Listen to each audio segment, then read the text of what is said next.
Fighting broke out in Sudan in mid-April. We've seen it on the streets and in the sky. Hundreds have died, thousands have been evacuated, millions remain caught in the conflict. And a watching world is asking, what's happening in Sudan and why? Well, let's start with the country itself.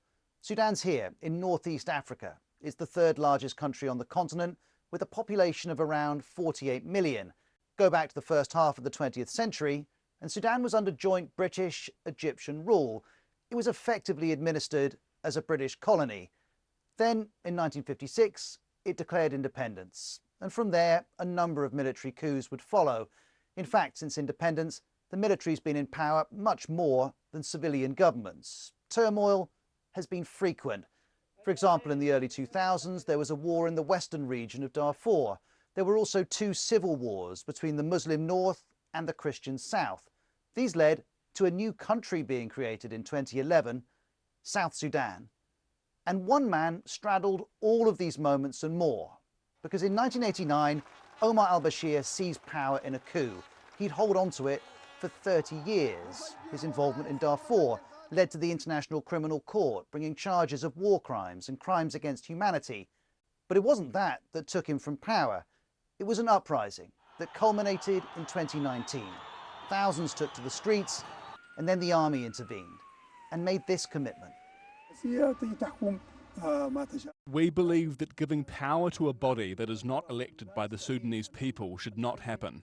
The aim, the army said, was to restore civilian rule, but to do that, it wanted to stay involved. It established the Transitional Military Council, which was a mix of military and civilian leaders. There seemed to be a limit to what the protesters could achieve.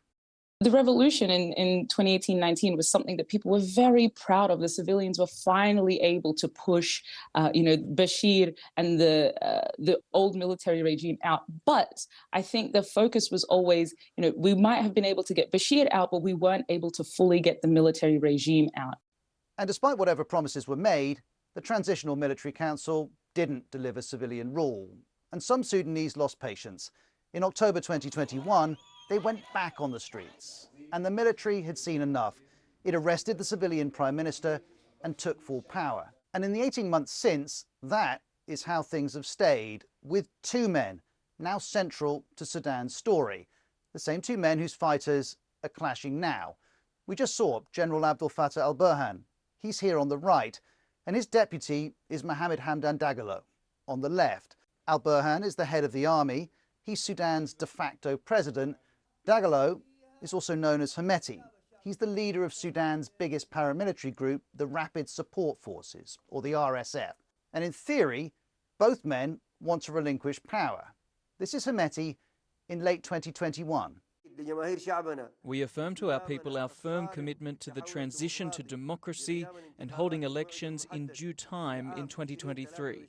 And here they both are last December, agreeing a framework to give power to civilians. But details of exactly how that would be done were never agreed, which some argue is simply because they don't want it to happen.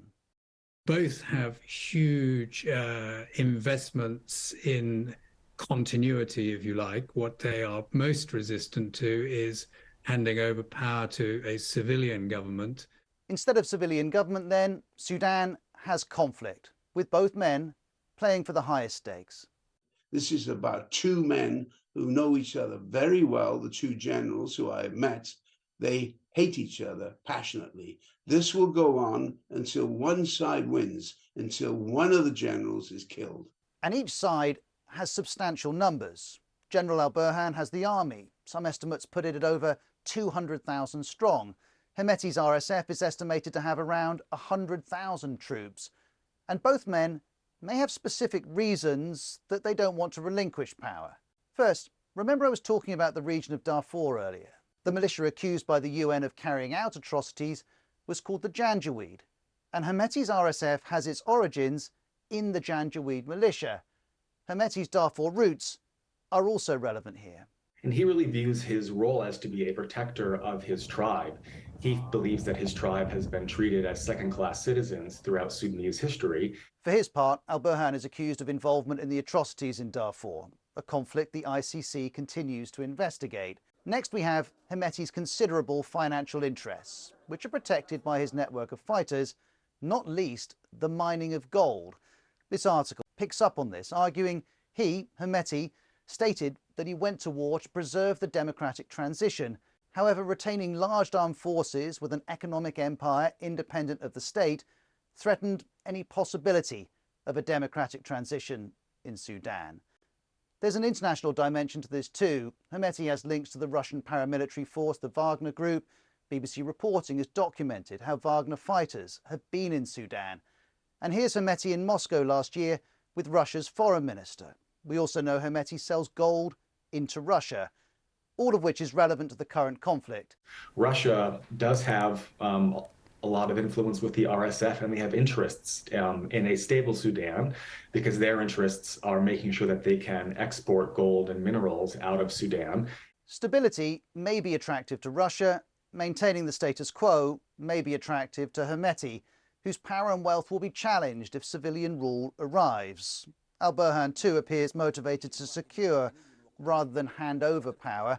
In 2022, he dismissed 5 civilian members of the ruling council. All of which brings us to the 15th of April. The BBC website reports the shooting began following days of tension as members of the RSF were redeployed around the country in a move that the army saw as a threat. And whoever fired the first shot, fighting quickly escalated, including in the capital Khartoum, as Yasmin Abdul-Mahid describes. Sudan is no stranger to revolution and to military coup, but at no point has this ever reached the capital in the way that it has. And so, as the rivalry between these two men started to claim hundreds of lives, both offered their perspectives. Hemeti told the FT, "The battlefield will define everything. We must do our best and leave the rest to the Almighty."